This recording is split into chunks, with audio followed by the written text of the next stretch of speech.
ونصلي على رسوله الكريم أما بعد السلام عليكم ورحمة الله وبركاته আমার পীর দস্তগীর আলেমে হাক্কানি আলেমে রাব্বানি মুফাসসিরে কোরআন হযরত বাবা মাতওয়ালি হুজুর কেবলার দোয়া ফয়েজ আসি আপনাদের আমাদের সকল অন্তরাত্মায় পড়তেছে সবাই বলেন আমিন। প্রত্যেকের মা বাবা তরিকার ভাই বোন, পীর ভাই বোন, জাকের ভাই বোন, আজকে 9 মুহররম পার হয়ে গেছে। 10ই মুহররমে আমরা পড়ে যাচ্ছি। 10ই মুহররম তাদের হিসাবে শুরু হয়ে গেছে। 10ই মুহররম এই সময় আমরা এখানে হাজির আছি। অসংখ্য আলেম ওলামা, হাফেজ, কারি, ফকির, দরবেশ, অলি কুতুব, শহর কুতুব, টাউন কুতুব, আল্লাহর আবেদা জাহেদা, অনেক মায়েরা হাজির হয়ে গেছে কুতুববাগ দরবার শরীফ। কারবালার মহব্বতে, এই মুহররমের মহব্বতে তারা হাজির হয়ে গেছে। এই গুরুত্বপূর্ণ মজলিস, এই সময় কিছু সময় বসাই হাজার হাজার বৎসরের ইবাদতের সমান সওয়াব। আমরা বিশ্বাস রাখি, ঈমান রাখি, এই অল্প সময়ের গভীর রাত্রের গভীর রজনী, রাত্রের ভারী এই রহমতের ধারে আসছে, এই সময়টা অতি গুরুত্বপূর্ণ। এই সময় যে হাজার হাজার আপনারা নারী পুরুষ, আল্লাহওয়ালা মানুষেরা, কুতুবেরা, জিকিরকারীরা সকলে হাজির হয়ে গেছে। নিঃসন্দেহে আল্লাহ আপনাদেরকে কবুল করছে। আল্লাহ আপনাদেরকে কবুল করছে। দয়া মায়া করে এই মজলিসের মধ্যে আপনাদেরকে জায়গা করে দিয়েছে। দয়া মায়া করে মজলিসের মধ্যে জায়গা করে দিয়েছে। এই গরমের মধ্যে আপনারা কষ্ট স্বীকার করে বসছেন। এই বসাটা এত নিয়ামতপূর্ণ, এটা ব্যাখ্যা করে শেষ করা যাবে। আমরা আশা করি আজকে যারা এই মজলিসে আছেন, এই বিল্ডিং এর মধ্যে, দায়রা শরীফের মধ্যে, খানকা শরীফের মধ্যে, আশেপাশে যারা আছেন, সকলকে আল্লাহ আমাদেরকে নাজাত করবে। এই বিশ্বাস রাখি আমরা পিছনের সকল গুনাহ আল্লাহ মাফ করবে, পিছনের সমস্ত গুনাহ আল্লাহ মাফ করবে, এবং আহলে বায়তের পাক পাঞ্জাতনের মহব্বত আমাদের অন্তরে আল্লাহ দান করবে। আমরা ঈমান নিয়ে আশা করি কবরে যেতে পারি। বিশ্বাস করেন, বিশ্বাসী আল্লাহ পার করে দেবেন, অবিশ্বাসীকে পার করবে। তাই আমরা বিশ্বাস রাখি যে এই উসিলায় আল্লাহ তাআলা আজকে রাত্রের উসিলায় এই গুরুত্বপূর্ণ মাসের, এই আল্লাহ তাআলার বিশেষ মাসের বরকতে, এই মুহররমের, এই আশুরা, 10ই মুহররমের এবং কারবালার এই ঘটনার উসিলায় আল্লাহ আমাদেরকে আল্লাহ পার করে দিবে, আমাদের বেলা পার করে দিবে। এই আশা নিয়ে আপনারা অল্প সময়ের জন্য বসেন। গতকালও রোজা ছিলেন, আজকেও সেহরি খেয়ে রোজা থাকবে। আল্লাহ রসুল বলছেন যে এই মাসে রোজা অনেক বরকতপূর্ণ আমল, অনেক বরকতপূর্ণ আমল। অন্তত 2টা হইলেও পড়ে। কয়টা? 2টা। গতকাল আমরা অনেকে সবাই রোজা ছিল দরবার শরীফে, আর আজকেও সেহরি খেয়ে আমরা রোজা থাকি। এই 2টা রোজা অনেক বরকত। এই মুহররমের ইতিহাস অনেক আলেম ওলামাদের জানা আছে। আগে বই পুস্তকে পড়ানো হইতো, সিলেবাসের মধ্যে ছিল কিনা এই সমস্ত ঘটনা, এখন অনেকটা উঠে গেছে। এই মুহররম, এই মাসের মধ্যে বহু কিছু ঘটছে। আল্লাহ বলছেন আমি সৃষ্টি করব, যা কিছু করব সবকিছু মহরমে চিন্তা করছি। 10ই মহরম, এই মহরম অতি গুরুত্বপূর্ণ মাস। আপনারা আমার কাছ থেকে আমার জামাতা, আপনাদের ভাইসাম বড় দুলা ভাইসাম, আমার কলিজার গোটা, আমার মেয়ে জোহরা খাতুন তাসনিম, ওনার জামাতা আল্লামা খাজা বাবা সাইফুদ্দিন, সম্মুদ্দিন সাইফুদ্দিন, এবং যে আমাকে স্নেহ করতেন ওনার এই নাতি খাজা এনায়েতপুরী, খাজা বিশ্বের মহাসাধক খাজা বাবা এনায়েতপুরী পুতি, সেই আল্লামা মেজবাহুল মুকাররমি মেজবা বাবা যে আলোচনা করতেছিলেন, রাত্র অতি ছোট, এখানে অসংখ্য আলেম ওলামারা আছেন, মুফাসসির মুহাদ্দিস, সময় হয় নাই, কিন্তু তারা সবাই ইবাদতের জন্য আসছে, রিয়াজত করার জন্য আসছে, সাধনা করার জন্য আসছে। আমরা কারবালার ফয়েজ হাসিল করার জন্য আমরা আশা করি যে আজকে আমরা কারবালার ফয়েজ হাসিল করে যাব এবং মরণের সময় আমরা ঈমান নিয়ে কবরে এই বিশ্বাস নিয়ে আমরা সবাই বসছি। এই মজলিসে দেখেন কত কষ্ট হইতেছে, বসার জায়গা নাই, তার মধ্যে এই কষ্ট আমার উপর চাপ আসতেছে। তো আপনারা অনেক কষ্টের মধ্যে বৈশা চলতেছে। এই ঘটনা অনেক বড় লম্বা, আমি সংক্ষেপে বলি। আল্লাহ রাসূল সাল্লাল্লাহু আলাইহি সাল্লাম পর্দার পরে আরাম যখন হয়ে গেলেন, কি হয়ে গেলেন? পর্দা। আল্লাহ রাসূল পর্দার পরে খেলাফতের দায়িত্ব গ্রহণ করছিলেন সিদ্দিক আকবর। সকলের মতামত নিয়ে ওনাকে খলিফা দায়িত্ব দেওয়া হয়েছে। সিদ্দিক আকবর আবু বকর রাদিয়াল্লাহু তাআলা আনহুকে। উনি কিছুদিন দেশ চালাইল, তামাম জাহানের উনি ইমাম ছিলেন, খলিফা ছিলেন। বহুদিন গেলেন, তারপরে তার আগে আল্লাহ রসুল যখন অসুস্থ হয়েছিলেন, আল্লাহ রসুল কিছুদিন ইমামতির দায়িত্ব হযরত সিদ্দিক আকবর রাদিয়াল্লাহু তাআলা আনহুকে দিয়েছেন।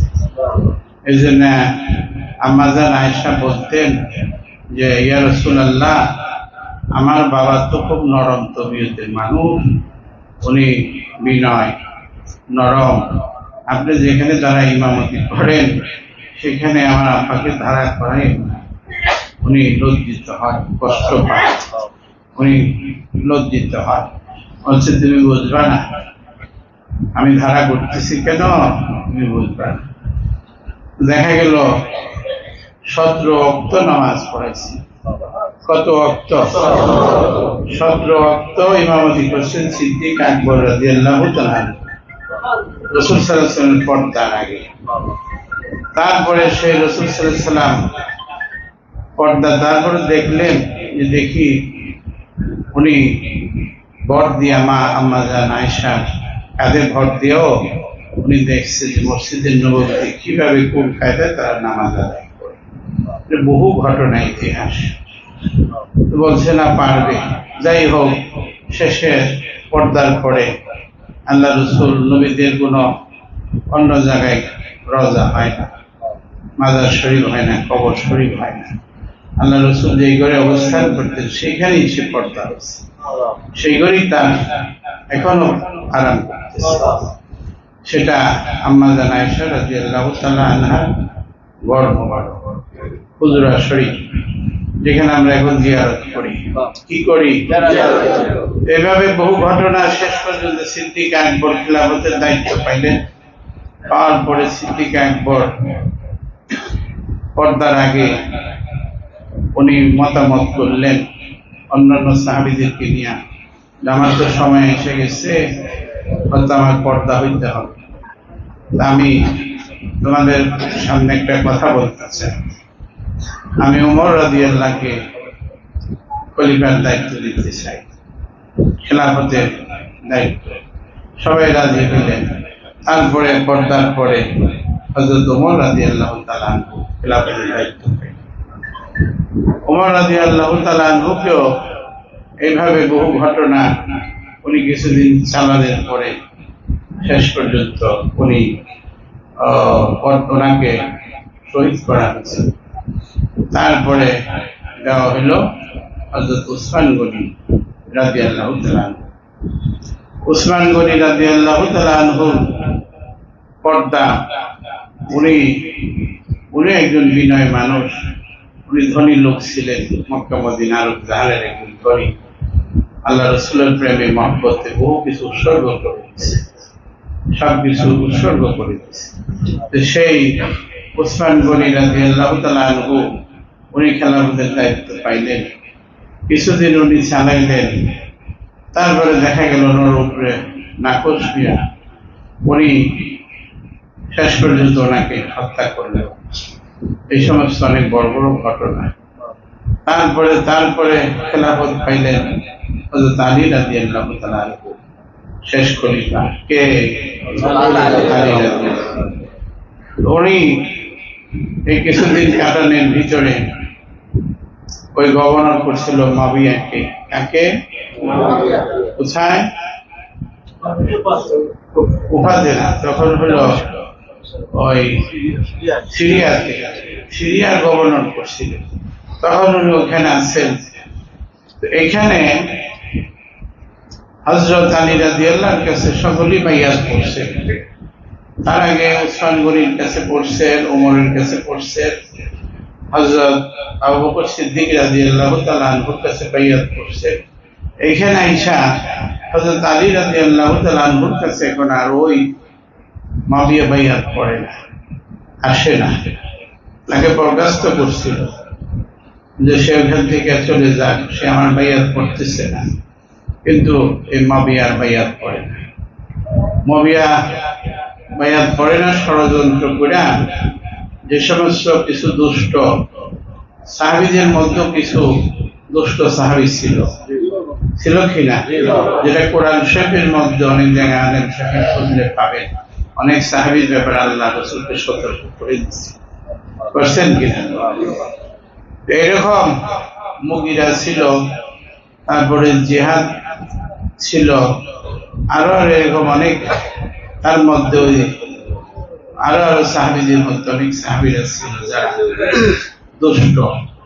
এই সমস্ত সব লোকদেরকে হযরত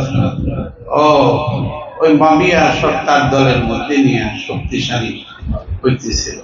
এই সময় আলী রাদিয়াল্লাহু তাআলা আনহু খুব কষ্টে পড়ে গেল। এই মুয়াবিয়ার সাথে কুলায় উঠতে পারতেছে। মুয়াবিয়া ষড়যন্ত্র চালায় দিল। আলীর খলিফা আলীর কাছে বাইয়াত করে না, তার খলিফা মেনে নেয় না। তারপরে এরকম বহু ঘটনা হইতে হইতে এর মাঝখানে যুদ্ধ হইল, সিফফিনের যুদ্ধ, জঙ্গে জামাল। এইসব যুদ্ধ হইয়া বহু সাহাবী মারা গেল। বলা হয়েছে 80,000 মুসলমান শহীদ হয়ে গেছে। কত হাজার? 80,000। এই মুয়াবিয়ার কারণে, এই মুয়াবিয়ার কারণে অনেক আলেমরা ইতিহাস জানে। আমি যদি ব্যাখ্যা করে অনেক বড় ইতিহাস সংক্ষেপে বলে যেতে রাত্র শেষ সেই খাওয়া লাগবে আপনাদের। এখন এই মুয়াবিয়ার কারণে 80,000 সাহাবীদের মধ্যে সাহাবীও ছিল, মুসলমান ছিল, এরা শহীদ হয়ে শহীদ করে ফেলছে, কাতেল করে ফেলছে। এই জঙ্গে জামাল আর সিফফিনের মিলাইয়া এই মাঝখানে এখানে বহু ঘটনা হয়েছে। শেষ পর্যন্ত মুয়াবিয়ার খায়েশ হলো যে আমার ছেলেকে বসে আমি রাজতন্ত্র কায়েম করি। এতদিন ছিল কি খেলাফত ছিল, উনি রাজতন্ত্র কায়েম করবেন এই বলে বহু চেষ্টা ফিকির করতে করতে হঠাৎ আলী রাদিয়াল্লাহু তাআলা আনহু ওনাকে হত্যা করছে, শহীদ করছে। শহীদ করার পরে এখন ওনার দায়িত্ব ইমাম হাসান রাদিয়াল্লাহু তাআলা আনহু খেলাফতের দায়িত্ব পাইলেন। তার মধ্যে মুয়াবিয়া ওখান থেকে নড়াচড়া করে না, সে দল ভারী করছে। তাহলে তাকে কি ভালো লোক বলা যাবে? আপনারা কি বলেন মৌলানা সাহেব? এই যে মুআবিয়া অনেকে ভালো লোক পড়ে, ভালো হইলে সে বাইয়াত করলো না কেন? সিরিয়াল মতো বাইয়াত করছে সকল সাহাবীরা, হযরত সিদ্দিক আকবরের কাছে, হযরত ওমর ফারুকের কাছে, হযরত উসমান গনির কাছে, হযরত আলীর কাছে। উনি কেন পড়ল না? উনি একটাই বলছিল যে আমি ওই উসমান হত্যা বিচার চাই, বলছিল কিনা? আসলে এটা ওনার একটা ষড়যন্ত্র ছিল। এইভাবে বহু কিছু করে শেষ পর্যন্ত আম্মাজান আয়েশাকে দিয়েও যুদ্ধ হয়েছে। এই আলী, এই মুআবিয়া সমস্ত, আর মারওয়ান ছিল। এখানে অনেক বড় কিচ্ছা কাহিনী আসে, ঘটনা। এখানে মারওয়ান, এই সমস্ত কইরা বহু লোক প্রাণ হারাইছে মুসলমানের। তারপরে দেখা গেল যে আলী রাদিয়াল্লাহু তাআলা আনহু ইন্তেকালের পরে উনি শহীদ করলেন না। তারপরে শহীদ করার কথা ছিল, হত্যা করার কথা ছিল তিনজনকে, হযরত আলী রাদিয়াল্লাহকে, মুআবিয়াকে, আর কে একজন মনে নাই মৌলানা সাহেব ইতিহাস। এখানে আর দুজনকে পারে নাই। এখানে হযরত আলী রাদিয়াল্লাহু তাআলা হত্যা করছে, শহীদ করছে। এর মধ্যে ইমাম হাসান দায়িত্ব নিলেন। নেওয়ার পরে ওই মুআবিয়া আরো শক্তিশালী হইয়া এখন আলী হযরত ইমামের পিছনে লাগলেন। লাগার পর দিয়া বহু ঘটনা এখানে ঘটতেছে। তারপরে এর মধ্যে হযরত হোসেন রাদিয়াল্লাহকে ওনার স্ত্রীর দ্বারা বিষ খাওয়ানো হয়েছিল কিনা? ওই ইয়াজিদ এই কাজ করছিল। এক ময়মনাকে পাঠাইছিল যে তোমাকে দায়িত্ব দিলাম, এত টাকা এত দিরহাম দিলাম, দিব, তুমি যাইয়া ওই ইমাম হাসানকে বিষ খাওয়ানোর ব্যবস্থা করো। করলে পরে তাকে কি জানো, তার স্ত্রীকে বলে আমি তাকে পরে বিবাহ করব, অনেক টাকা পয়সা সম্পদের মালিক। এই কথা বইলা পাঠাইলেন। এই ষড়যন্ত্র করে দেখা গেল ইমাম হাসান রাদিয়াল্লাহু তাআলা আনহুকে বিষ খাওয়ায়া নিজের স্ত্রী মেরে দিলেন। এটা কি ভালো কর্ম? ভালো কর্ম? এইরকম বহু ঘটনা করছেন। তারপরে ইমাম হোসেন রাদিয়াল্লাহু তাআলা আনহু খেলাফতের মধ্যে পৌঁছলেন, মদিনায় অবস্থান করতেছেন। বিভিন্ন পথে মানুষ দিশাহারা হয়ে গেছে, কেউ ঈমান হারা হয়ে গেছে, এমনি রসুল হারা হয়ে মানুষ পাগল হয়ে গেছে, বিভিন্ন মতে পথে ভাগ হয়ে যেতেছে, বিপদের মধ্যে আছে। মদিনার থাকতে পারলেন, মক্কায় গেলেন হোসেন রাদিয়াল্লাহু তাআলা আনহু। তারপরে ওনার কাছে চিঠি আসা শুরু করলো। এই কুফার থেকে 150 চিঠি আসছে যে আপনি আসেন, আপনার নানা পর্দা হয়ে গেছে, বাবা পর্দা হয়ে, সব পর্দা হয়ে গেছে, আড়াল হয়ে গেছে, আপনার কাছে আমরা বাইয়াত করবো, আপনি কুফাতে আসেন। এই চিঠি পাইতে পাইতে উনি মতামত করলেন যে আমি যাবো সেই কুফাতে।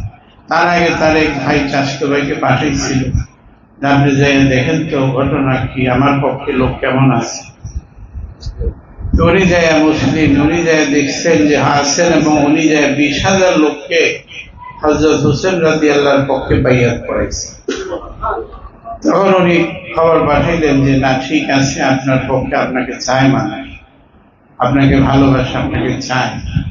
এই তো উনি আঞ্জাম করলেন, 72 জন সঙ্গীর সাথে নিয়ে রওনা করলেন, পরিবার বর্গ নিয়ে, ওনার নিজস্ব লোকজন নিয়ে। এই যাইতে যাইতে বহু বড় ঘটনা সেখানে নিয়ে তারা ওই জিহাদ, তখন গভর্নর কুফান, তখন তাকে বলা হলো যে দেখো কোথায় দিয়ে এই কাফেলা আসতেছে, মদিনা থেকে, মক্কা থেকে রওনা হয়েছে ইমাম হোসেন, তাকে নিয়ে তোমরা এক জায়গায় আটকাও। 2000 সৈন্য দিয়া, হুর নামে লোক ছিল, তাকে দিয়ে পাঠায় নিয়ে কারবালার এই সেখানে নিয়ে আটকায়। উনি বলে আমার আটকাও কেন তোমরা, এদিক সেদিক যাইতে দাও না কেন? বলে আপনি আগে এজিদের কাছে বাইয়াত করেন, তাহলে আপনি সব রাস্তা ক্লিয়ার করবেন। তখন হুসাইন রাদিয়াল্লাহু বলে, এটা তো কখন হইতে পারে, আমার নানা জান আল্লাহ রসুল মোহাম্মদ রাসূলুল্লাহ, আমার আব্বা জান হযরত আলী রাদিয়াল্লাহু তাআলা যে হইল এলেমের দরজা, আনা মদিনাতুল ইলম আলিউন বাবুহা, রসুল হইল এলেমের শহর, আমার আব্বা হইল এলেমের শহরের দরজা। যে আমার মা ফাতেমা, আমার মা বেহেশতের মহিলাদের সর্দারিন হবে, আর আমি হোসেন হইয়া এজিদের কাছে বাইয়াত করব, এটা কখন হইত? না হইলে আপনার বিপদ হবে। বহু আলোচনা, বহু কথাবার্তা হয়েছে যে হোক বিপদ। তারপরে ওদের এদেরকে নজরবন্দি করলেন। তারপরে ওই সীমাকে দিয়ে আরো 4000 সৈন্য দিয়ে পাঠায়া এই 8,000 সৈন্য দিয়া মোতায়েন করে এই মহরমের একদিন, এই 9 তারিখে বলল যে তোমার সাথে যুদ্ধ হবে। উনি বলছিল যে আমি তো যুদ্ধ করার জন্য আসি না, আমাকে দাওয়াত করে আনতে তোমরা বাইয়াত করবা, আমার নানা জানের বাইয়াত করবা।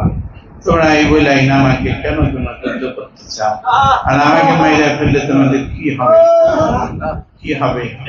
বহু ঘটনা তারা চাষ করেন। এর মধ্যে কিছু ইমানদারও লোক ছিল, তারও পারে নাই শেষ পর্যন্ত, শেষ পর্যন্ত সকলকে শহীদ করতে। অনেক লম্বা ঘটনা। এই বড় ঘটনা আসলে এটা আল্লাহ তাআলা, আমি চিন্তা করে দেখছি আমার গবেষণার মধ্যে, যে আল্লাহ যখন আদম আলাইহিস সালামকে মাটি দ্বারায় তৈরি করলো, সমস্ত ফেরেশতাদেরকে হুকুম দিল তোমরা আদমকে সিজদা করো। সবাই করলো, একজন করলো না, সেই হলো শয়তান। আল্লাহ তাআলা আদম আলাইহিস সালামকে বেহেশতে রাখলো, বললো সেইখানে থাকো, তুমি ওই গাছের কাছে যাইও না, ওই ফল খাইও না, বলছিল কি? তারপরে সেই ফল খাওয়া লাগলো, আবার দুনিয়াতে আসা লাগলো। আবার একজন মানলো না, তো যে মানলো না, এই শক্তিটা তাকে কে দিছে?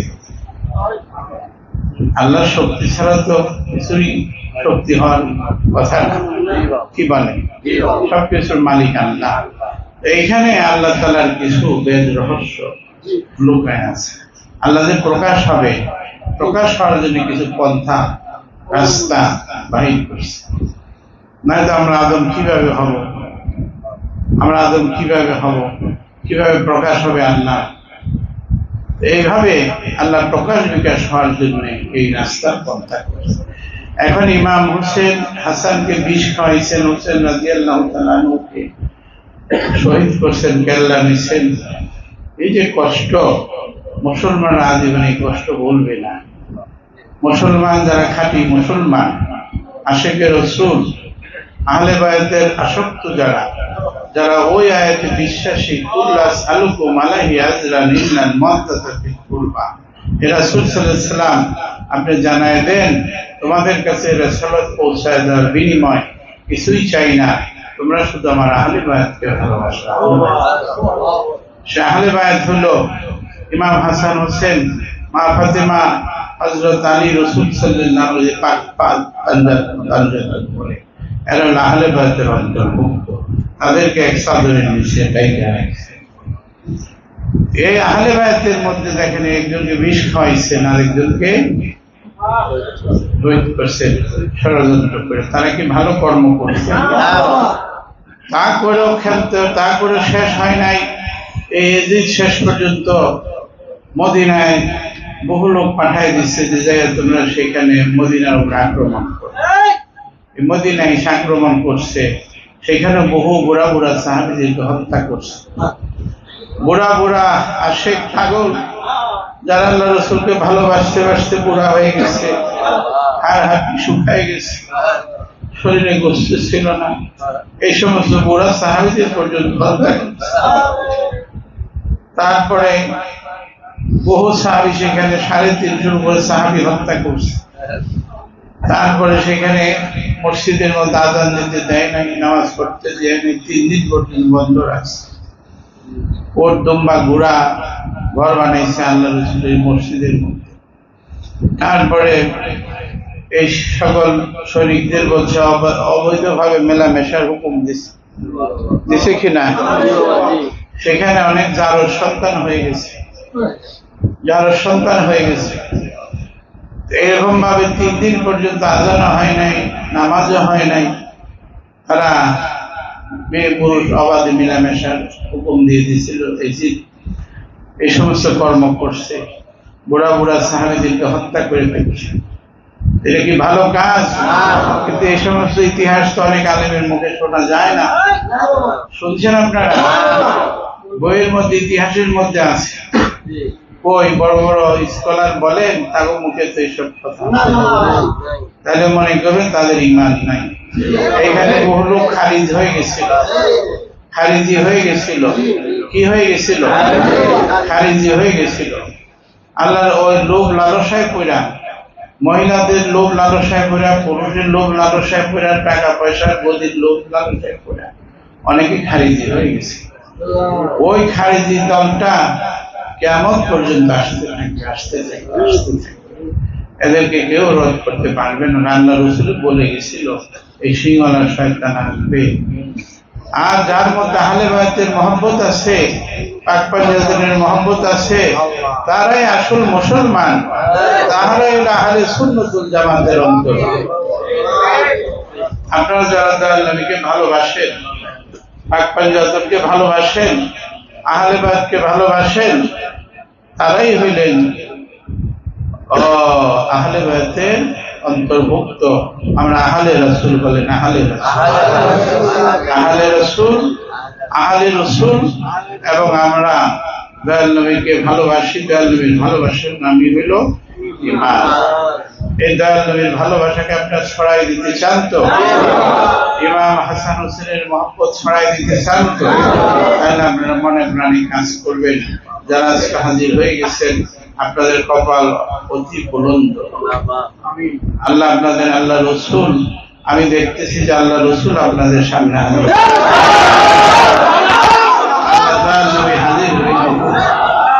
ইমাম হাসান হোসেনের ফয়েজ এখানে জারি, কারবালার ফয়েজ এখানে জারি হয়েছে।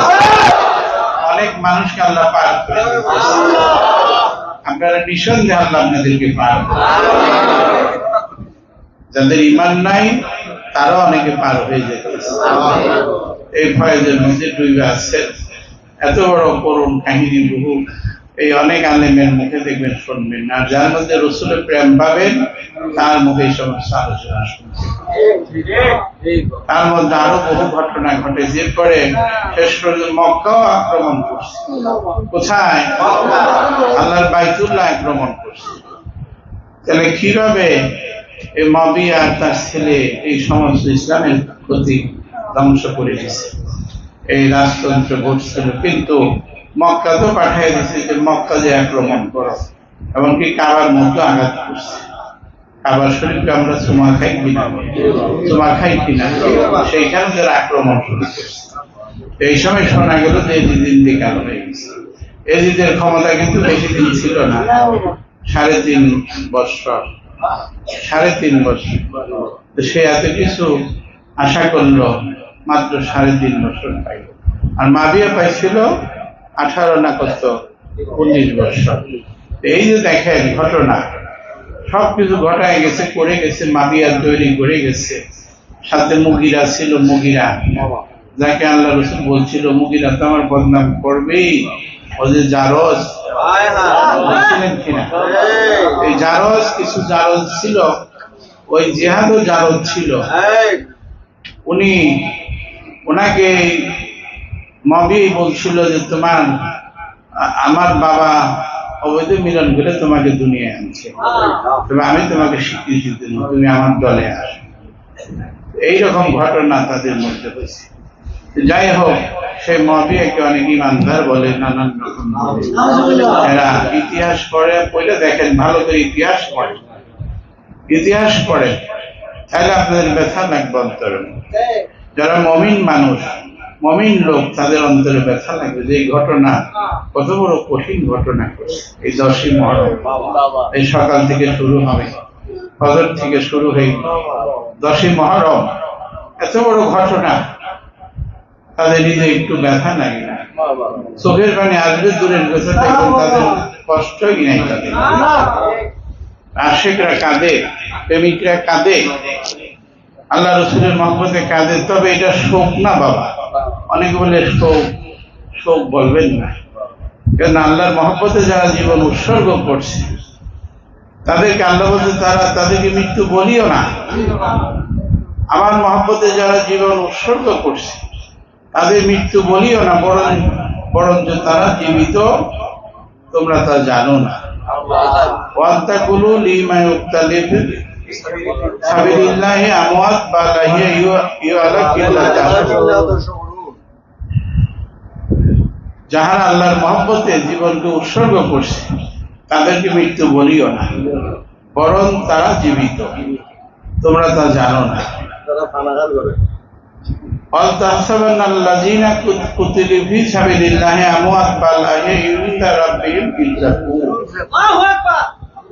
তোমরা তাদেরকে মৃত্যু বলিও না, তারা জীবিত, তারা আল্লাহ তাআলার নৈকট্য প্রাপ্ত এবং আল্লাহ তাআলা থেকে রিজিকও প্রাপ্ত। কোরআন শরীফের মধ্যে যারা আল্লাহর মহব্বতে জীবন উৎসর্গ করে তারা তো ইসলামের জন্য উৎসর্গ করছে। এই 72 জন সাহাবী, 72 জন ইমাম বংশের হাসান হোসেনের এই ঘটনা, তারা তো আল্লাহর মহব্বতে এই উম্মতের জন্য উৎসর্গ করছেন। তারা মৃত্যু আল্লাহ নিষেধ করতেছে, মৃত্যু বলিও না। আল্লাহ বলতেছে মৃত্যু বলিও না, তারা মরে না, তারা জীবিত, তোমরা জানো না। তারপর আমরা বুঝি না, এত বড় পাপী আল্লাহ যেন আমাদেরকে আল্লাহ বুঝবার তৌফিক দেবেন। কি বলবো বাবা, এই ব্যথা হিসাবে এইসব কথা বললে, কাহিনী পিছিয়ে বর্ণনা করলে ব্যথা হিসাব করে আশেকদেরকে মন নরম করে দেয়। একরকমের কেমন একটা হাওয়া আসতেছে কিনা মন নরম হয়ে যায়। যেখানে আল্লাহ বলতেছে তারা মরে না, মরে না, মনে থাকবে তো? এই কথাটি খেয়াল রাখবেন। এখানে অশোক আলেম সাহেবের আছে, তালুবুল কিতাবি আলেম আমাদের মিশনের মধ্যে আছে, ভালো ভালো আলেমরা। আপনারা খেয়াল রাখবেন, এই রসুলের মহব্বতের পাগল যাদের মধ্যে দেখবেন পাক পাঞ্জাতনের মহব্বত আছে, আলেবাদের মহব্বত আছে, তারাই ইমানদার, তারাই যেন নূহ আলাইহিস সালামের কিস্তির মধ্যে উঠে গেল। নূহ আলাইহিস সালামের কিস্তির উদাহরণ দিছিল আল্লাহ রসুল, যারা কিস্তির মধ্যে উঠে গেছে তারাই পার হয়ে গেছে। যারা পাক পাঞ্জাতনের মহব্বত রাখবে, আহলে বাইতের মহব্বত রাখবে, তারাই যেন নূহ আলাইহিস সালামের কিস্তির মধ্যে আমরা উঠে, আমরা তারা নূহ আলাইহিস সালামের কিস্তির মধ্যে উঠে গেল। মনে থাকবে তো? এই সকলে আমরা নূহ আলাইহিস সালামের কিস্তির মধ্যে উঠে এই বিশ্বাস রাখবেন। আল্লাহ আপনাদের কবুল করুন, বলেন আল্লাহু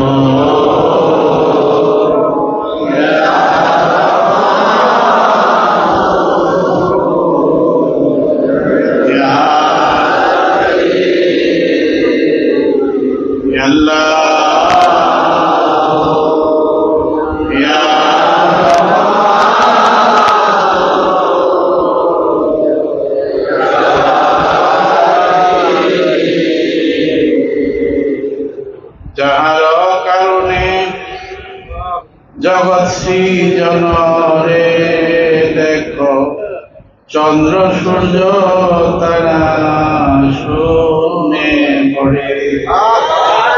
যাহার কারণে জগৎ সৃজন রে, দেখো চন্দ্র সূর্য তারা শুনে। আসির চলনি চল ধরা ধরে, নবীর পদবিদে ভালো ইয়া রহমান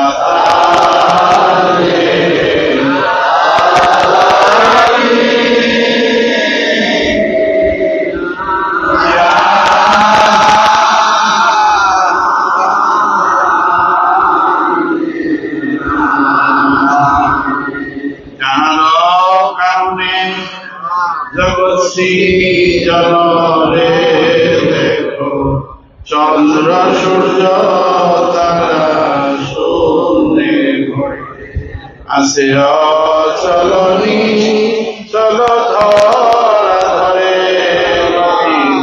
পদবিনে ভাব সবই মিশে রহমান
এভাবে হাতে গুরুর নিকটে যদি ঠকিতে না চাও ভবের হাতে বস্ত্র গুরুর নিকটে হৃদয়া তো সেই মহাদেশে মনে মুখে মোহাম্মদ যাবে দাদা সুখে দিব্য চোখ পাবে যাবে দাদা সুখে দিব্য চোখ পাবে বাইরের রূপে ব্রহ্মদান জন্মিবে তত্ত্ব আসু তরি প্রকাশিবে নবী পদবিনে ভাব সবই ইয়া রহমান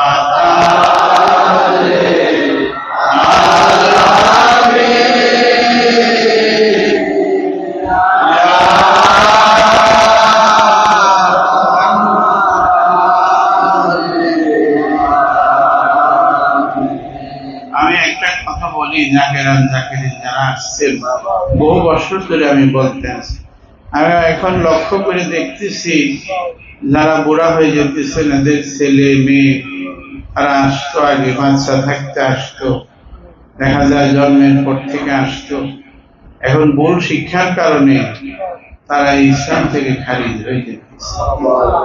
এই সত্য ইসলাম থেকে তারা এই ইসলামের মধ্যে চলে যাচ্ছে, যেটা কারবালায় ভাগ হয়ে গেছিল।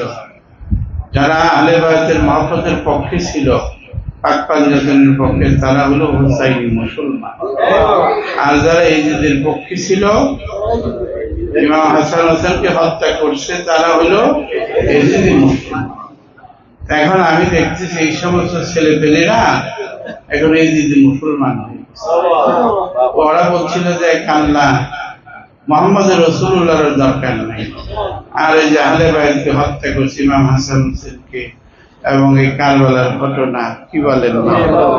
আমি দেখতেছি কি এখন এই যে আপনারা কামাই রুজি করে হালাল বেহালাল টাকা পয়সা অর্জন করে ছেলে মেয়েদের করে গেলেন, তারা তো দেখা যায় ইসলাম থেকে খারিজ হয়ে যাচ্ছে। তারা তো আপনার আল্লাহর আসল রসুলের প্রেম থাকবে না, মহব্বত থাকবে না, তাদের ইমানই থাকবে না। এলেম থাকবে, ডিগ্রি থাকবে, বহু দেশে পাঠাবেন ডিগ্রির জন্য, চাকরির জন্য, পয়সার জন্য, কিন্তু ইমান তো থাকবে না। আমি এখন অনেক চিন্তায় পড়ে গেছি যে মানুষের তো ইমান থাকতেছে না, প্রতিদিন ইমান নষ্ট হয়ে যাচ্ছে। ইসলাম থেকে খালি প্রতিদিন হাজার হাজার মুসলমানরা ইমান থেকে ইসলাম থেকে খারিজ হয়ে যাচ্ছে। আপনারা একটু চেষ্টা করেন, ছেলে মেয়েদেরকে ঠিক করার চেষ্টা করেন। ছেলে মেয়ের প্রতিও ছেলে মেয়ের বাপ মার প্রতি ছেলে মেয়ের ভক্তি শ্রদ্ধা থাকবে না, সম্মান থাকবে না। এই সময় এসে দেখতেছে বাঁচতে চাইলে তাদেরকে বাঁচান, শুধু নিজে বাঁচবেন, নিজে আসতেছে পীরের কাছে, ছেলে মেয়েকেও চেষ্টা করেন। এই জন্য প্রথমে মাটি নরম থাকতে থেকে গড়াইতে হয়, ঠিক মতো গড়াইতে হয় কিনা? আপনারা তো সেই কাজ করেন নাই। আপনারা দেশের লেখাপড়া করতে মৌলিক শিক্ষা দেন নাই। মৌলিক শিক্ষা দিয়া আদর্শ তাদেরকে শিক্ষা দিতে হবে, তরিকতের ওজিফা আমল করাইতে হবে, মোরাকাবা মুশাহাদা শিক্ষা দিতে হবে, পীরের কাছে আসা যাওয়া করাইতে হবে, তবে না তারা রসুলের মহব্বতের মধ্যে থাকবে। এখন তাদের শিক্ষা দিতেছে যারা, তারা বলতেছে ওই এক আল্লাহ, বলে কিনা? মোহাম্মদের রসুল্লাহ যা আছে সেটাই তারা মানতেছে, কিন্তু মোহাম্মদের রসুল্লাহ তো আল্লাহর পরিচয়। কোরআন আনলো, হাদিস আনলো, এই হলো বাবা ওই এজিদের দলের থেকে একটা দল বাহির হয়ে গেছে, সেটা আমাদের দেশে এখন দ্রুত আগায় গেছে। আল্লাহ যেন এই মানুষদেরকে হেদায়েত করে, আল্লাহর মহব্বত অন্তরে দান করে, পূর্ণ মুসলমান হইতে পারি, আমরা মুমিন হইতে পারি। মুসলমান হওয়া যায় কালিমা পড়লেই মুসলমান, কিন্তু আমরা যেন প্রত্যেকে মুমিন হইতে পারি। নিজের স্ত্রী দিগকে শিখাবেন, কোন কোন কারণে আল্লাহ রাসূল বলছেন দরকার হলে ঘরের চৌকাঠ পাল্টা, বলছেন কিনা? এই জন্য কি তুমি ইমান দিবা? তোমার বউর জন্য যদি ইমান চলে যায়, তাহলে তুমি ইমান দিবা না ঘর পাল্টাই, চৌকাঠ পাল্টাই? এখন এরকম বিপদে পড়লে ইমান দেওয়া যাবে না, চৌকাঠ পাল্টাই। সেই সময় এসে গেছে। কি পালন ইমান বড় না স্বামী স্ত্রী বড়? কি বলেন আপনারা? ইমান নিয়ে যাইতে চান তো? তাহলে দরকার হইলে চৌকাঠ পাল্টাইতে হবে, দরকার হইলে স্বামী পাল্টাইতে হবে, কিন্তু ইমান নিয়ে আমার কবরে যায়। আমার কবরে কেউ যাবে না, ছেলে যাবে না, মেয়ে যাবে না, স্বামী যাবে না, স্ত্রী যাবে না, আমার কেউ যাবে না। আমার নিজেরটা নিজে আমার জবাব দিতে হবে। কাজে আমার সেই বুঝি আমার কামায় যেতে হবে। সেই কামানের জন্যই আমরা মুর্শিদের কাছে আসতেছি। এই শিক্ষা আমি দিয়ে দিলাম। আমার এই বাণী, এই দাওয়াত তামাম বাংলাদেশের ঘরে ঘরে আপনারা পৌঁছায় দেন, শান্তির বাণী পৌঁছায় দেন। বলে যে কুতুববাগে গেলে কি পাও? এই যে দেখেন কি পাইতেছেন আপনারা, কুতুববাগের শিক্ষা। এই যে মহরম আইসা আপনারা কানাকাটি করে গেলেন, এ রাত্রিতে দোয়া ভাগিদার হয়ে গেলেন, এর চেয়ে বড় উত্তম কাজ আছে কি? এখানে কত বড় নিয়ামত। যারা বসতেছেন, যাদের মধ্যে উপলব্ধি হইতেছে, তারা বসতেছে, কত বড় নিয়ামতের মধ্যে আপনারা আছেন। তো এই নিয়ামত ছেড়ে অনেকে তো দূরে আছে। তারপরে খরচ করতেছেন, অনেকে খরচ করছেন, গরু দিচ্ছেন, চাউল দিচ্ছেন, এই খাওয়ার ব্যবস্থা করছেন। এত মেহমান আসছে, খাওয়ানো লাগবে না, মেহমানদারি করা লাগবে না।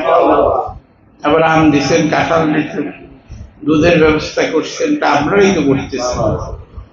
আমি হলাম এই দপ্তরের একজন কর্মী বাবা, আপনাদের মধ্যে আমার পীর কেবলাদের আদেশ পালন করতেছে, কিন্তু আপনারাই করতেছেন। এই যে যারা খাওয়াইলেন, তারা কত বড় নিয়ামতের অধিকারী করলেন, কত বড় নিয়ামতের কাজ করলেন। এই কত দরবেশ হলি ফকিরদেরকে খাওয়াইলেন, আম কাঁঠাল খাওয়াইলেন, দুধ খাওয়াইলেন, গরু কোরবানি করে আল্লাহর রাস্তায় খাওয়াইলেন, সেহরি খাওয়াইতেছেন। এই সমস্ত আমল ভালো কিনা? এটা আবার একদল মন্দ বলবে। আপনারা ভালো কাজের মধ্যে আছেন, আল্লাহ আপনাদের দ্বারা ভালো কাজ করাবে। আমি এই রহমতের সময় জি বাবা খাওয়াইতে বলছে, মহরমও খাওয়াইতে বলছে। তোমরা খাওয়াও, মহরমের মাসে দান করো বেশি, রোজা রাখো বেশি, ইবাদত করো বেশি, আল্লাহর সেজদা করো বেশি। এই মহরম খুব গুরুত্বপূর্ণ মাস। আপনারা সেই বরকতপূর্ণ মাসে হাজির হয়েছে, আমার মন ভরে গেছে। বহু দূর দূরান্ত থেকে আমার আশেখান জাকেরা এসে হাজির হয়েছে, অনেক বুড়া বুড়া সাহাবীদের মতো। ওই যে বুড়া একজন আসছে, দেখা যায় আমার গ্রামে 100 বছর বয়স, ধারা আমার প্রথম মুরিদ। আমার পীরের কাছে আমার সঙ্গে গেছে বহুবার, আমার পীরের খেদমতে মিষ্টি কুমড় নিয়ে গেছে অসুস্থের সময়। তখন আমার কেবলা মিষ্টি কুমড় বুকে নিলে, ওনার ক্ষেতের মিষ্টি কুমড় বললো মা। আমি বললাম বাবা, তার ক্ষেতে অসুস্থ সময়ে পর্দার কিছুদিন আগে। পরে বাবা খুশিতে মিষ্টি কুমড় বুকে নিলে, বলে এটা আমি খুব পছন্দ করি। আইসা গেছে আমার গ্রামেই বাড়ি, মোহাম্মদ আলী নাম, কত বছর হয়ে গেছে বয়সের। আমি এরকমই দেখতেছি তাকে, সে একটা তরিকতের পাগল। এরকম অনেকে আরো আসছে। এই যে ও যেটা দেখছে, আমার ছেলেকে নিয়ে যখন পানির মধ্যে শরীর হল আমার ছেলে, তখন ওই মাথায় নিয়ে ফজর পড়ছে আমার সাথে, ফজরের নামাজ পড়ছে। এই মোহাম্মদ আলী কারি সাহেব ছিল, কারি আছেন কিনা, ওই গফর গায়ে শফিক কারি সাহেব। তখন আমি ওই কলা গেছিয়ে থাকি ওখানকার মধ্যে, তারা জলসা করে আসছে। আমি ফজর নামাজ শরীরে জ্বর, ফজর নামাজ পড়ে টিনের মসজিদে আমরা বসে কথা বলতেছি। এই সময় কিছুক্ষণ আমার ছেলেটা আমাকে চুমা দিল। পরে আমি মসজিদের থেকে শুনি কাঁদাকাটি। পরে শুনি যে বালতি দিয়ে বালতিতে আমি উযু করতাম, ওটার মধ্যে পড়ে মারা গেছে। এই যে মরণ। তো ওই কারি সাহেব মাথায় নিয়ে হাসপাতালে গেছেন। কারি সাহেব কোথায়? বুড়া কারি। এরবার এগুলো গফরগাঁও কাছে আসেন, অনেকে তো চিনে না। উনি বহুদিন আমার সঙ্গ করছে, আমাকে মাছ ধরে খাওয়াইতো, বাজার করে খাওয়াইতো। ধরেন 35 বছর আগে কথা, আরো বেশি, 35 বছর। এই কারি সাহেব ছিল আমার সেই ওইখানকার মধ্যে। যখন আমার পীর কেবলা হুকুম দিল, ওইখানে আমরা খানকাই কারি সাহেব অনেকেই ছিল। এই কারি সাহেব যখন বাজারে নিয়ে গেল, ডাক্তাররা বললো ডেট হয়ে গেছে, মারা গেছে। উনি মাথায় নিয়ে আবার গোসল করাইছে। যাই হোক, অনেক স্মৃতি মনে হয়। এই সময়টি পার হয়ে যায়।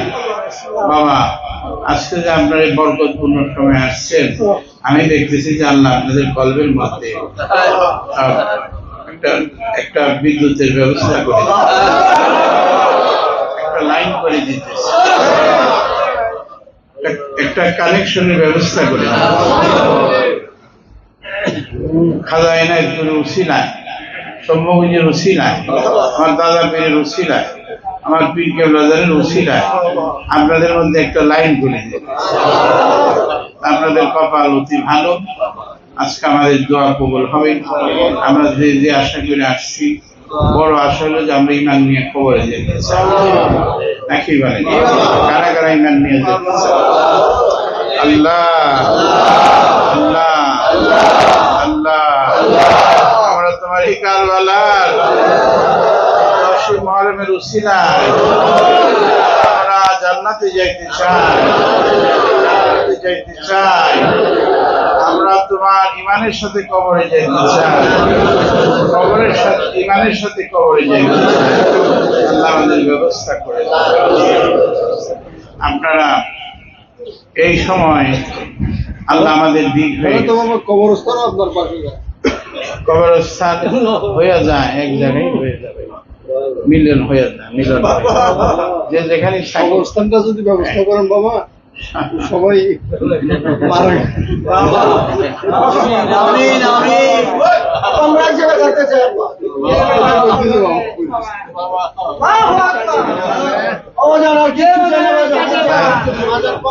দেখেন বাবা মুফতি সাহেব, আমি গেছি ইস্তাম্বুলে, ওইখানে দেখছি রাসূল সাল্লাল্লাহু আলাইহি সাল্লাম যার বাড়িতে প্রথম বসছিলেন আয়েশা, কি যেন আবু আইয়ুব আনসারী, আইয়ুব আনসারীর মাজার হলো ইস্তাম্বুলে।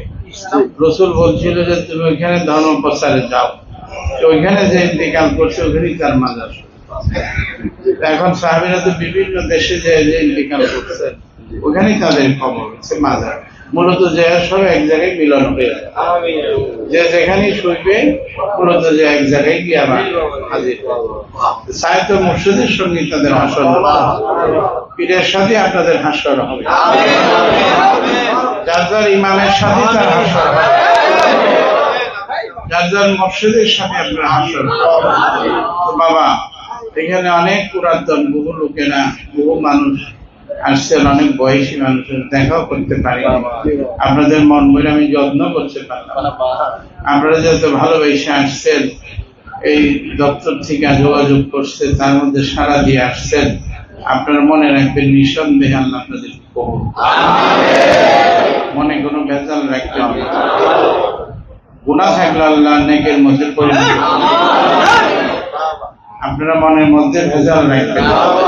যারা আমার কথা শুনতেছেন, যে যেখানে আছেন সরল হয়ে যাবেন, আর মনে ভেজাল রাখবেন না। বলেন আল্লাহ আমরা সহি শুদ্ধ হইতে চাই, সহি শুদ্ধ হইতে চাই। মুর্শিদ যেভাবে চলতে বলে এইভাবে আমরা চলতে চেষ্টা করি, আমরা চলতে চাই, চলতে চাই, চলতে চাই। আল্লাহ আমাদেরকে ব্যবস্থা করে, আমাদেরকে ব্যবস্থা করে। এই মহরমের উসিলায়, এই আশুরার উসিলায়, আল্লাহ পবিত্র সাদের উসিলায় তুমি আমাদেরকে পূর্ণ ঈমান দান করো, এই বলে আশা করেন। দোয়া কবুল হবে বলেন আল্লাহ।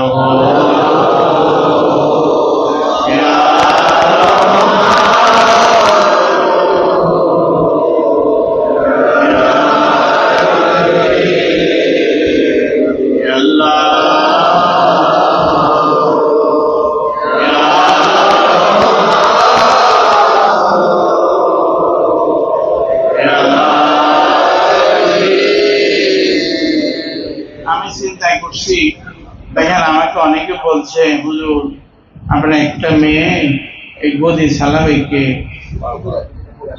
আপনি শাদী করেন, কোরআনে 4টা বিয়ার কথা বলা হয়েছে, অনেক পীরেরা বলছে আপনি নিকাহ করেন।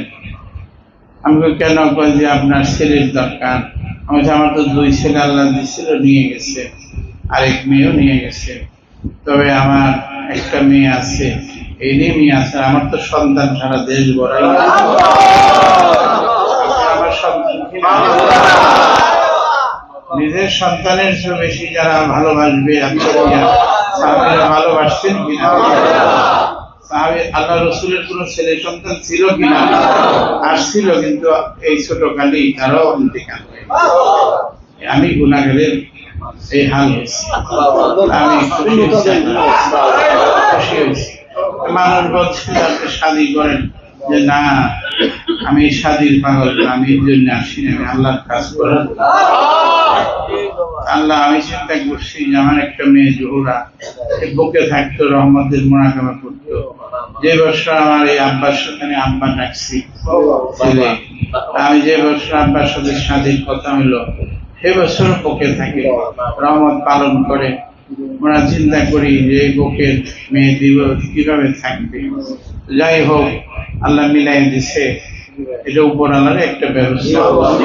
আমার পীর কেবলা যান, তার পীর খাজা বাবা এনায়েতপুরী বলছিলেন যে আমার গোলামের গোলাম, গোলামের গোলাম দিয়ে জিন্দা রাখবো তরিকা, আবার পুনরায় জিন্দা।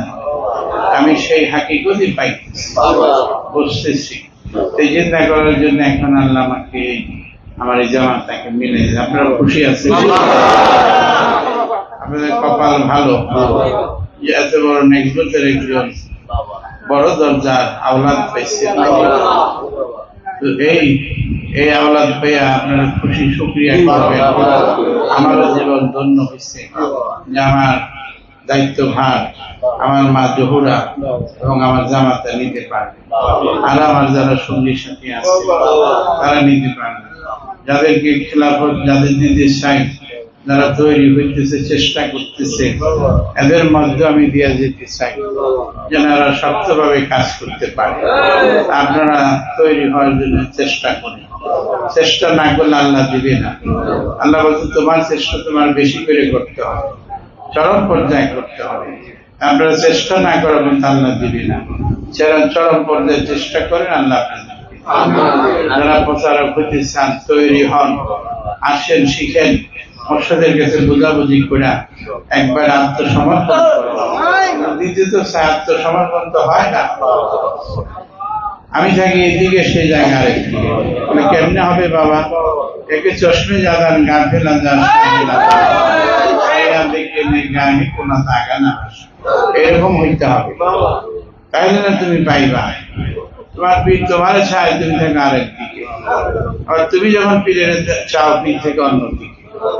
আল্লাহ বলছে বান্দা তুমি যখন আমারে চাও, আমারে চাও, আমি থাকি অন্যদিকে। আমি যখন তোমার দিকে চাই, তুমি থাকো আরেকদিকে। তোমার চাও আমার চাই এক গেলে তোমার বেড়া। আপনারা যারা মরিদ জাকের, এইভাবে আপনাদের কাজ করতে হবে। আমার পীরের খুশির উপরে থাকা লাগবে, আমার পীরের রাজির উপরে থাকা লাগবে, আমার মর্শদের সন্তুষ্টি আমার আল্লাহর সন্তুষ্টি, আমার পীরের খুশি আমার আল্লাহর খুশি। এটা যদি ইমানে আনতে না পারেন, খালি মুখে মুখে বলেন, তাহলে তো হবে না। আপনারা বলছেন 9টা, আসতে আইছেন 12টা, পীরের হুকুম মান্য করা হইল কিনা? কি বলেন? আমার কাজ করতে হবে 9টায়, বলছে আমি আর আধা ঘন্টা আগে এসে আমার মসজিদের আশায় বলছি। এটা হলো তাসাউফ। এটা কি তাসাউফ? এখন যদি আমি ওই চিন্তা করি আমার দল সম্পদ, আমার মানুষ, তাহলে তোমার হবে না। তোমার ওই সাইডে দিয়ে চলে আসতে হবে যে আমার মসজিদ বলছে, তার আগে যে আমি হাজির হই। এটার নাম হলো তাসাউফ। এটা শিখার নামে হলো তরিকা। এইসব যারা শিখবেন, পীরের কথাকে ভিতরের মধ্যে নেবেন, তারাই প্রত্যেকে অলি হইতে পারবে, অলি হইতে পারবে। আপনারা যে যে কর্ম করেন শক্ত করে ধরবেন, কাজকর্ম শক্ত করে ধরবেন, ব্যবসা বাণিজ্য ভালো করে ধরবেন, তরিকার কাজও শক্ত করে ধরবেন, দোনোটাই শক্ত করে ধরবেন। তাহলে এই গেল সুন্দর, পরকাল আপনার মুক্তির ব্যবস্থা হয়ে যাবে। সে মুক্তির জন্য আপনারা মর্শিদের কাছে আসছেন। এই রহমতের সময় দোয়া কবুল হইতেছে। আপনারা আজকে বিদায়ের সময় মনে হলো স্বপ্নের মতো সময় পার হয়ে শুরু হয়েছে, মনে হলো যে স্বপ্নের মতো সময় গেছে গা। মনে হয় যে আপনাদেরকে বসায় রাখলে মনে ভালো না। ভালোবাসি, ভালো লাগে তাই ভালোবাসি, তার লাগিয়া করি তো কিছু চাই না তোমার নিকটে, দর্শন হবে রাজবদি রাজ কর মনে, ধরিব না মুর্শিদ আপিনে। আল্লাহ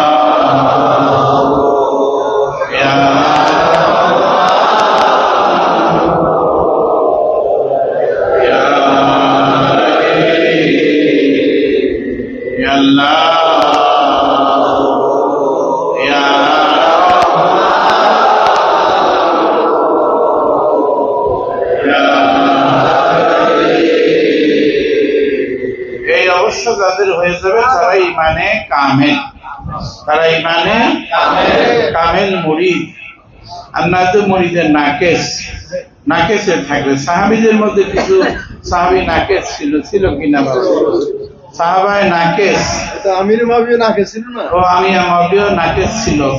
3 নাম্বার সাহাবী ছিল, জি জি, এবং 3 নাম্বারও ছিল এবং নাকেস ছিল। এখন এই নাকেস হইতেছেন না কামেল হইতেছেন? কামেল হইতেছে লেকের ঘরে আসে, আঙ্গুল উঠান, সব ছাড়ো, শয়তানি বুদ্ধি ছাড়ো, শয়তানি খেয়াল ছাড়ো, একের ঘরে আসো, এক করো, তাহলে তোমাদের বেড়া পান। এই মহরমের উসিলায় আমরা অনেক কিছু নিয়ামত পাইতেছি। এই রহমতের মধ্যে সকলে বলেন আল্লাহ, আবার হাউসে মহব্বতে বলেন আল্লাহ। اللهم آمين ربنا ظلمنا أنفسنا وإن لم تغفر لنا وترحمنا لنكونن من يا الله يا رحمن يا رحيم يا رحمة للغناগার বলে আল্লাহ তোরে শুনে গুনাহগার বলে আল্লাহ তোরে ফেলে দিও না রহমতেরি কারণে নামে তো রহমতেরি কারণে নামে তো हम तुम्हारी सामने को तुम हमारे सामने तुम हमारी सामने को हम तुम्हारी माउद मौला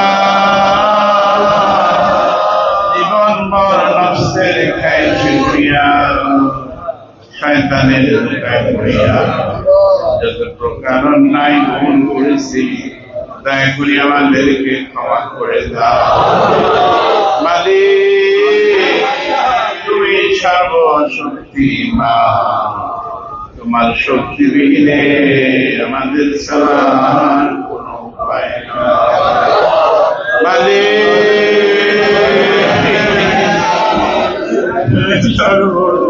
সর্বশক্তিমান তোমার শক্তি বিহীনে আমাদের চলার মাওলা আমার আল্লাহ তুমি আসমানে না জমিনে পাহাড়ে না দরিয়া এই পাপী তাবির সময় ঘুরাইয়া গেল তোমার দিদার পাইবার আশা মাওলাজি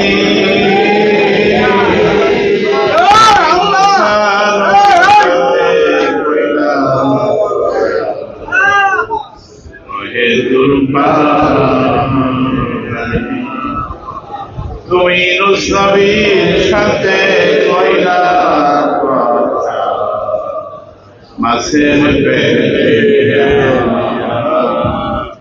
তুমি আখেরি নবী তুমি জাকারিয়ার সাথে কইলা কথা পড়াতেছি তুমি ইব্রাহিম আলাইহিস সালামের সাথে কইলা কথা নমরুদের আগুনে দিয়া তুমি ইসমাঈল আলাইহিস সালামের সাথে কইলা কথা গলায় ছুরি দিয়া তুমি ওই কারবালায় আহলে বায়াতের সাথে কইলা ওয়াজিদের বাহিনীর হাতে শহীদ তুমি কারবালা আহলে বায়াতের সাথে কইলা ওয়াজিদ বাহিনীর শহীদ মাওলা ওই কারবালা কথা মনে হইলে আশেকদের থেকে চলে যায় কামড় দেয় ওই পাগলদের বলে যার মধ্যে কামড় মাওলা দেখো তোমার এই বান্দা বান্দিরা আহলে রাসূলের দলেরা আহলে রাসূলের দলেরা আহলে বাইতের দলেরা আহলে বাইতের বলে না। নবীর বংশের এই পাগলের আল্লাহ এই কুতুব বাগের মধ্যে এই শেষ জমিতে কাঁদতেছে আল্লাহ। তুমি দেখো তোমার বান্দা বান্দিরা ঘর বাড়ির মায়া আছে, সংসার বিবি বাচ্চা ছেলে, তোর রহমত দিদা রহমত পাইবার আশা, এই কারণার ভয়ে শান্তি পাইবার আশা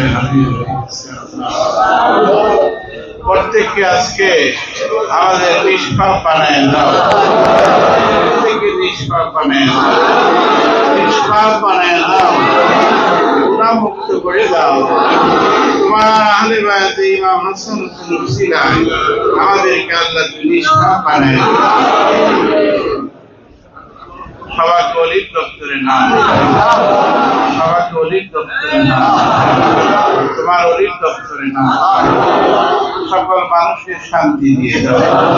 এই অশান্তির মধ্যে আছে, আগুনের মধ্যে আছে, অনেকে জাদুটনার মধ্যে পড়ে আছে, বিপদের মধ্যে পড়ে আছে, তাদেরকে আল্লাহ বিপদ থেকে মাফ করে দেন, মাফ করে দেন, মাফ করে দেন। অনেকে অভাবের মধ্যে পড়ে আছে, অভাব অভিযোগের মধ্যে পড়ে আছে, এই অভাবের অভাব দূর করে দেন, অভাবের অভাব দূর করে দেন, দূর করে দেন আল্লাহ। বড় বড় কঠিন কঠিন রোগ বিমারের মধ্যে আছে, এই সমস্ত মানুষের রোগ বিমার থেকে সেবা করে দিন, সেবা করে দিন, সেবা করে দিন। আল্লাহ তোকে ডাকবার হাউস মহব্বত পয়দা করে, তোকে রুকু সেজদা করবার ব্যবস্থা করে দে, বেশি বেশি তোকে আমরা সেজদা করতে পারি, তোর জিকির করতে পারি, নামের সাথে থাকতে পারি, আমাদের এই ব্যবস্থা করে দে। আমরা যারা নফসে আম্মারার সাথে যুদ্ধ করে নফসে মুতমাইনের মধ্যে যারা বসতে পারি, আমাদের এই ব্যবস্থা করে দে। এই শয়তান থেকে বাঁচায় দাও, এই কন্যাস থেকে বাঁচায় দাও, এই মানুষ শয়তান থেকে বাঁচায় দাও, এই জিন শয়তান থেকে, এই দুনিয়াদারি যত শয়তান আছে এই শয়তান রূপের থেকে আল্লাহ আমাদেরকে মাহফুজ করে দেব, মাহফুজ করে দেব। তোর ইজ্জতের খাতিরে আল্লাহ, তোর জাতের খাতিরে, ইজ্জতের খাতিরে, ইজ্জতের খাতিরে আজকে আমাদের দোয়া কবুল। আল্লাহ তোর ইজ্জতের খাতিরে আমাদের আল্লাহ বিদায় করে। আমরা যদিও নাফরমান, গুনাহগার, পাপী, তাপী, সর্ব অবস্থায় গুনাহ, আল্লাহ আমাদের তারপরও তোর বান্দা, এই যে তোমাকে ডাকছিস আল্লাহ, দয়া করে কবুল করে। আমার অনেক জাকেরা নাশেকান বুড়া বুড়ি ও নারী পুরুষ মুসল্লি আশেপাশে ঢাকার অঞ্চলের বিভিন্ন অঞ্চল থেকে বহু কষ্ট করে আল্লাহ সারাদিনে পাড়ি দিয়ে তারা মুর্শিদের কাছে আসে। তাদেরকে তুমি নিরাশ করো না, নিরাশ করো না, নিরাশ করো না। তাদেরকে মুর্শিদের অন্তরের সাথে বাইন্ধা দেও, বাইন্ধা দেও আল্লাহ, বাইন্ধা দেও আল্লাহ। এই কাল পরকাল, পরকাল মুর্শিদের সাথে আমাদের হাসর আল্লাহ আমাদেরকে ঈমান দান করো, আমাদের আহলে বায়াতের মহব্বত দিলে পয়দা করো, আহলে বায়াতের মহব্বত পয়দা করো, এই মুহররমের ফয়েজ দান করো, কারবালার ফয়েজ আল্লাহ আমাদের বাবা মায়ের কবর আযাব মাফ করে দিন, পরিকার ভাই বোনের কবর আযাব মাফ করে দিন, জাকের ভাই বোনের কবর আযাব মাফ করে দিন। এই তরিকায় রাসূলুল্লাহ সত্য তরিকায় বাইয়াত মুরিদ হয়ে যারা কবর বাড়িতে চলে গেছে তাদেরকে জান্নাত দিয়ে দিও, তাদেরকে শান্তির কবরে রাখো, শান্তির কবরে রাখো আল্লাহ। আমি শেষ বেলা তোর কাছে চাই আমাদের এই মাযহাব, এই কুতুব বাগের রাসূলুল্লাহ সত্য তরিকার এই মাযহাব আমরা যা যা আশা করছি চাইতেছি তোর কাছে, বাকি আমার মুর্শিদের যে আদেশ আল্লাহ এই বাকি কাজ যেন আমরা করে যেতে পারি। আজকে মহরম ঘোষণা করেছি, দোয়া করতে বন্দর দরবার শরীফের এই তোর ঘর জামে মসজিদ এটাকে যেন আমরা কমপ্লিট করতে পারি, তার সাথে একটা ভালো মাদ্রাসা করতে পারি, তিনি শিক্ষা যেখানে কালবের সালিম, তাজকিয়া নফস এবং আকায়েত এবং ফিকহ এবং ওই তাসাউফের শিক্ষা আমরা দিতে পারবো। সেখানে ইলমে তাজকিয়া নফস, নফসের ইসলাহ, কালবের জিকিরের শিক্ষা এবং কামেল বানাইতে পারি, সেই মাদ্রাসার একটা ব্যবস্থা করে এই মহরম কুশিলা করে এই দুইটা জিনিস চাইতেছি, এই ব্যবস্থা তুমি আল্লাহ করে দিও, খাজানা থেকে দিয়ে দিও আল্লাহ। আল্লাহ দিয়ে তুমি এই সমস্ত কাজগুলি পরিপূর্ণ করে এবং লঙ্গরখানা, এই মুজাদ্দিদের লঙ্গরখানা ঢাকা সদর দপ্তর সহ নারায়ণগঞ্জের বন্দরে আরো যেখানে করতেছে সবগুলির ব্যবস্থা আল্লাহ।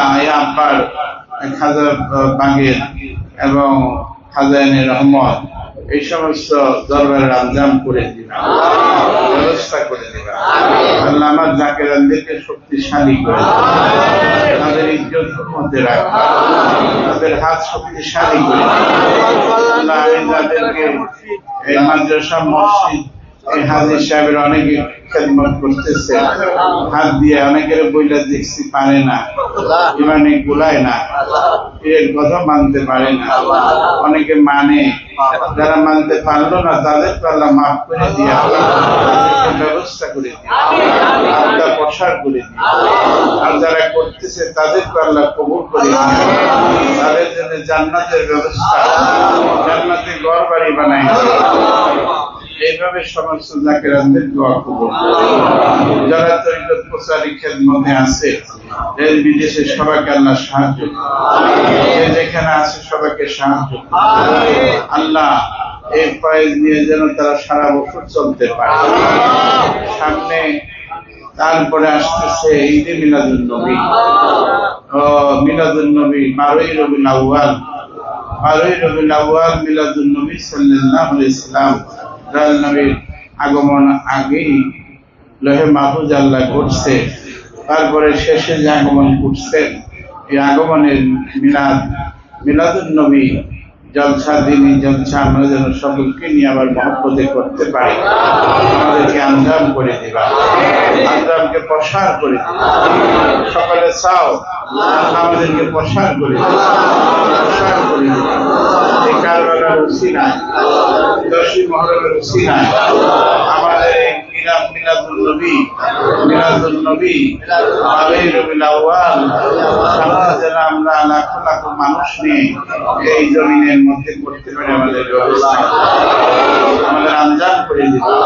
নিয়ত করে যাও, নিয়ত করে যাও, এই আশিকেরা নিয়ত করে যাও যেন আমরা দলে দলে পালে পালে কাফেলাবদ্ধ হয়ে আমরা দয়াল নবীর এই বেলাদাত শরীফ ও দয়াল নবীর আগমন, এই আগমনের আমরা মিলাদুন নবী সাল্লাল্লাহু আলাইহি সাল্লামের মজলিসে আয়েশা যেন মর্যাদার সঙ্গে কাটায় দিতে পারি। আল্লাহ আমাদের দোয়াকে কবুল করুন এবং এই সঙ্গে যত রকমের আঞ্জাম জাকেরানদের সকল কিছুর ব্যবস্থা করুন আল্লাহ। আমি দেশের জন্য শান্তি চাইতেছি, আমাদের বাংলাদেশের মধ্যে মারামারি কাটাকাটির থেকে মানুষকে শান্তি দিয়ে দাও, মানুষের অর্থের ব্যবস্থা করে দাও, সহিভাবে কাজকর্ম করার ব্যবস্থা করে দাও, মানুষের উপরে জুলুম অত্যাচার বন্ধ করে দাও আল্লাহ, মানুষকে শান্তি দিয়ে দাও। মুসলমান ভাই ভাই, এই ভাই ভাইদেরকে ভিতরে মহব্বত পয়দা করে দাও আল্লাহ। যারা ইসলাম থেকে খারিজ হয়ে যাইতেছে, আল্লাহের মহব্বত থেকে দূরে সরে যাইতেছে, আহলে বায়াতের মহব্বত থেকে দূরে সরে যাইতেছে, অনেকের ঘর বাড়িতে আগুন জ্বলতেছে, এই অশান্তি থেকে আল্লাহ তাদের শান্তি দিয়ে দাও। ছেলে মেয়ে কথা শোনে না, বউ বেটি স্বামী স্ত্রী কথা শুনে না, এই আগুন নিয়ে অনেকে ঘরের মধ্যে আছে। আল্লাহ তাদেরকে শান্তি দিয়ে দাও, শান্তি দিয়ে দাও, শান্তি দিয়ে দাও। এই ঘরের মধ্যে ছেলে মেয়ে স্বামী স্ত্রী পরিবার পরিজনের মধ্যে শান্তি দিয়ে দাও। নবীর মহব্বত ঘরে ঘরে পয়দা করে দাও, প্রত্যেকের অন্তরে দিয়ে দাও। যে সমস্ত মানুষ খারিজ হয়ে যেতেছে এদের হেদায়েত করে দাও। বিশেষ করে যুবক যারা আছে বুঝে না, অনেক লেখাপড়া করে বুদ্ধিহারা হয়ে যেতেছে, এদেরকে তুমি হেদায়েত করবা, এদের কলবের সালিম দান করবা, কলবের সালিম দান করবা। আজকে নফস দিবা, বিনয় বিনয় বিনয়, নম্র ভদ্র সভ্য হওয়ার ব্যবস্থা করে দিবা, বাপ মাকে মানার ব্যবস্থা করে দিবা। আল্লাহ এই কুতুববাগ কিয়ামত পর্যন্ত জারি দায়েম কায়েম রাখো। আল্লাহ এই কুতুববাগ দরবার শরীফ সদর দপ্তর থেকে সারা দেশে শান্তির ব্যবস্থা করে দিবা। আল্লাহ সারা বাংলার ঘরে ঘরে এই তরিকার জায়নামাজ বিছাই দাও, এই তরিকার ব্যবস্থা করে দেবা। আমরা যে সামনে আশা করছি যে সফর, এই দাওয়াত নিয়ে যাবো মানুষের জাকেরানদের বাড়ি বাড়ি ঘরে ঘরে, আমাদের এই সফরকে সহজ করে দিও, এই কঠিন সফরকে সহজ করে দিও। এই জাকেরা যারা আঞ্জাম করবে এদের ব্যবস্থা করে দিও। আল্লাহ তাদের হাউস মহব্বত দিলে পয়দা করে দিও। আল্লাহ জাকেরা চায়, দেখো দেখো তারা কত ভালোবাসে, তারা কত কষ্ট করে আসছে, কত ভালোবাসে পীরকে, ভালোবাসে আসে। আল্লাহ তুমি তাদের দোয়া কবুল করো। তোমার নাম লইতে লইতে, তোমার গুণ গাইতে গাইতে, তোমার জামালে দিদার হাউসে কুবা বলতে বলতে, তোমার নূরে রেশকের আগুনে পড়তে পড়তে আমাদেরকে খাতেমা বিল খায়। আমিন আমিন আমিন আমিন সুম্মা আমিন। মাহকে লা ইলাহা ইল্লাল্লাহ। দয়াল নবী সত্য তরিকা বাইয়াত পড়াইতেছি, সবাই আমার সাথে সাথে বলেন, যে যেখানে আছেন আউযুবিল্লাহি মিনাশ শাইতানির রাজিম। বিসমিল্লাহির রহমানির রহিম। আস্তাগফিরুল্লাহ রাব্বি মিন কুল্লি জামবি ওয়া আতুবু ইলাইহি লা ইলাহা ইল্লাল্লাহ মুহাম্মাদুর রাসূলুল্লাহ। হে আল্লাহ, আজ হইতে তওবা করতেছি, গুনাহে জাহিলি বাতিনি জানা অজানা যত প্রকার গুনাহ আছে তওবার খাতিরে ক্ষমা করে দাও। হে আল্লাহ, তুমি বলিয়াছো যতক্ষণ না পর্যন্ত তোমার কোন শিলা না ধরা পর্যন্ত করিবে না। শিলা ধরে নকশবন্দিয়া, মুজাদ্দিদিয়া, কাদরিয়া, চিশতিয়া, তরিকাত, আকরুন্নাস, জাকির শাকির, শিলা করিয়া বাইয়াত করলাম, কবুল করো। শরিয়ত, তরিকত, হাকিকত, মারিফত, চার বিষয় আমাদের কলবে দান করো।